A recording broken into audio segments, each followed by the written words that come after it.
Hi, Dermot. Yes, just within the past half hour or so, we've seen groups of people all gathering again, defying the state of emergency, once again chanting out with Mubarak, he must go. That's clearly in defiance of the current laws, which state there's not more than 3 people should gather in one place. And we've also seen, I think, a key change. There's been a much higher profile from the military today.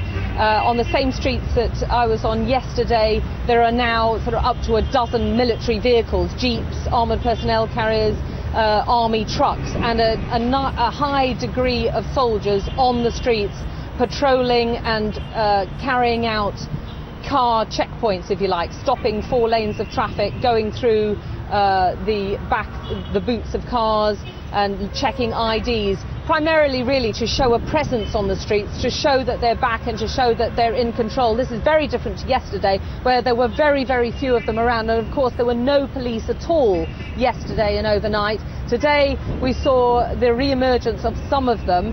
They were very quick to point out that they were only traffic police, and we did only see 2 of them, although they maintained there are many more around the city. And again, they were very keen to be filmed and to be shown doing their jobs, because up until now, and still going, there are civilians who are manning the traffic congestion. There are civilians who are setting up their own barricades, and civilians who have self-appointed and group together to form this civil defence group, where they wear white armbands on their arms and they're carrying their own weapons such as machetes, wooden bars, iron poles. But let's get a view from one of the people who've been taking part in the demonstrations. He's interesting because he's a merchant banker, so clearly an educated professional man, and he's also been taking part in these protests for the past few days. Mohamed Azab, tell me first of all what you think needs to be done. We've just heard Tony Blair, the former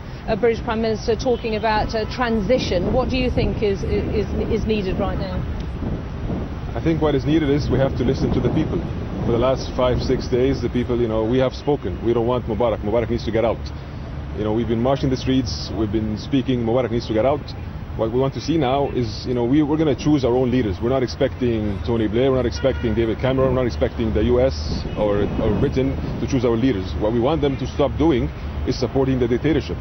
You can't be promoting, peace. You can't be promoting change in your own countries, and when it comes to us, you're applying double standards. You're only looking for what is right for you, and you don't care about the people.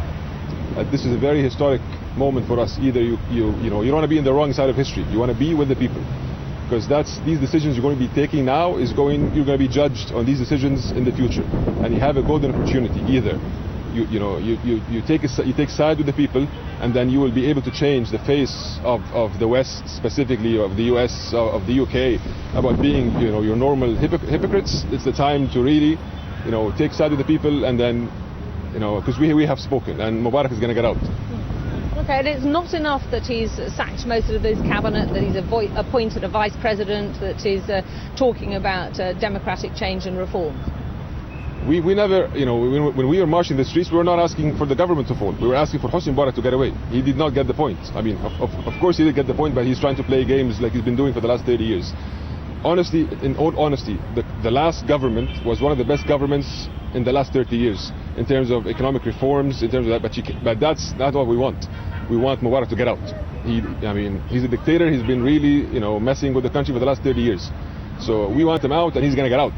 So the decision is, and we're not, again, let this be understood, we're not asking the West to choose our leaders. We're asking them to stop supporting the dictatorship. We're going to decide on our leaders. We want an interim government in the next 6 months. We're going to have 3 elections, and the process, we see it how it's going to happen. What we want from you is, again, don't get involved, and just support the people for once in the last 30 years.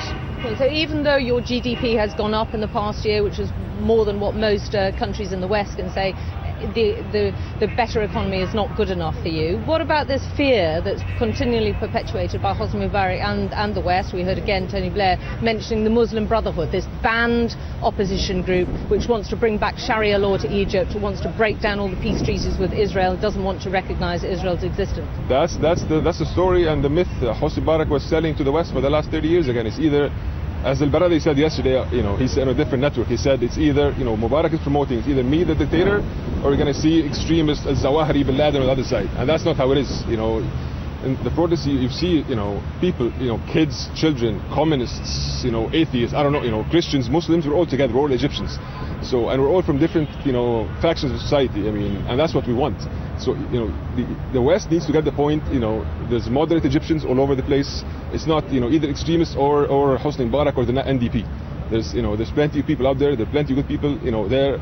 I've lived in the West for like 5-6 years in the US, Americans that I've dealt with are one of the best people I've seen. But the government is honestly, when it comes to foreign policy, it's here in our region, it's the worst ever. And this is again an opportunity to change this. Obama's been saying, promoting, yes we can, and promoting, change in his own country. But is he doing this here? Is he supporting that? I don't think so. And guess what? Yes we can, and can you really, support us or not? Thanks, Mohamed. Thanks. I think he's made his point very clear. Dermot is asking whether the West can keep out of Egyptian politics, because that's certainly what many people here believe they're doing, meddling and trying to appoint or prop up a dictator they want to see the end of. Indeed, I'll be asking Greg Mallam about that in a moment or two in Washington. Alex, thank you very much indeed. Alex Crawford there.